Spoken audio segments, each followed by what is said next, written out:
Welcome back. As part of the package, you'll have the ability to set up free email. We will set up one account, but you can set up as many accounts as you wish. I'm just going to show you the one. Please keep in mind that your email takes up server space. In this case, we have unlimited space, but some people may have restrictions on their server space depending on what host they have. All right, let's jump in. Okay, so from the previous video, hopefully you have your cPanel open. If you don't have it open, make sure you click on the link that we had created for it and browse to your host. And of course, use your username and password to log in. You should come to a window that looks exactly like this that we've seen before. Once you're logged in and you're at this location, just scroll down until you get to where you see email. All right, so there's a lot of stuff here. Don't worry about it. It's a bunch of confusion. All we care about is the email accounts link. So we're going to click on that. All right, underneath email account is where we can set up email addresses. I'm going to click on email and we're going to create a new email. Now this is going to be the one your website's going to use to communicate to your customers. You'll be able to also access this email, and I'm going to show you how to set that up in a couple of places. And so hopefully that'll help to be able to manage that.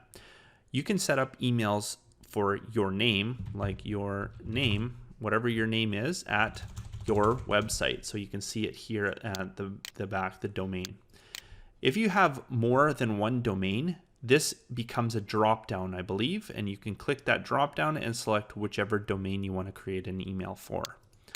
But because we only have the one, it's only showing one here. So I'm going to create the website one.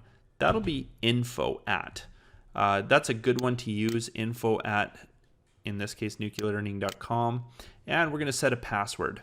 Now you can use whatever password makes sense. Of course, you want one that's secure. You can generate it, you can create one yourself, one that you can remember, because you will be able to access a webmail to be able to open up and respond, or you can use the password generator. So in this case, I'm just going to create one because I'm going to be showing you to access it. All right, now I've put a password in here, one that I know I'll remember and one that is secure. So as you can see, it says strong. You want it to say at least strong. And we're going to select unlimited. If you set a mailbox quota, which you could do if you want to, what happens is if your mailbox fills up, you'll stop receiving emails, and it could impact your customers because they may receive emails back that they're unable to send you an email. Okay, and what we'll do is once we've clicked unlimited, we're going to create that account. Okay, so it's created. So I'm going to scroll down and here it is. Here is the email account. Now it gives us some information here. If you ever forget your password, you can always come back into the same window, the same email window, and click password here, and you can change the password. So this is where you would go and change the password for emails. Okay, and also if you ever needed to do some unique things with setting up your email clients, you can click on this button and it brings you over here. You don't need to worry about this. A lot of this is already automated for you.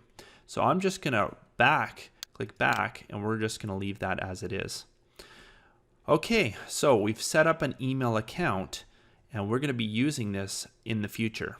So now that we've set up the email, there's something we need to do here. I'm just scrolling back down to the email that we just set up, and I'm going to click set up mail client. There's some information that we need to copy for later on when we set up email on the website. So right here is some information that we're going to save. Okay, and I'm going to highlight all this. I'm going to right click on copy. It's over here on the secure settings. Okay, and then I'm going to open up the notepad that we had for our database, and I'm going to hit enter, and I'm going to right click and paste that information there as well. This is some information we're going to put on our website. Okay, so make sure that you save this file somewhere in your file directory so that you don't lose it in case your computer restarts. So I've gone ahead and saved it in that folder that we saved our theme file into, just so it's easy to go back and everything is in one place. Okay, so I'm just going to minimize that again and come back here, and I'm just going to click on the cPanel page. And I'm going to show you how to access your webmail. your webmail can be accessed from any desktop or even a mobile device. Okay, and so this will get you going right away. I'm gonna have some supplementary videos on how to connect your email to your mobile phones or to things like Outlook and other programs that you can, email programs on your computer.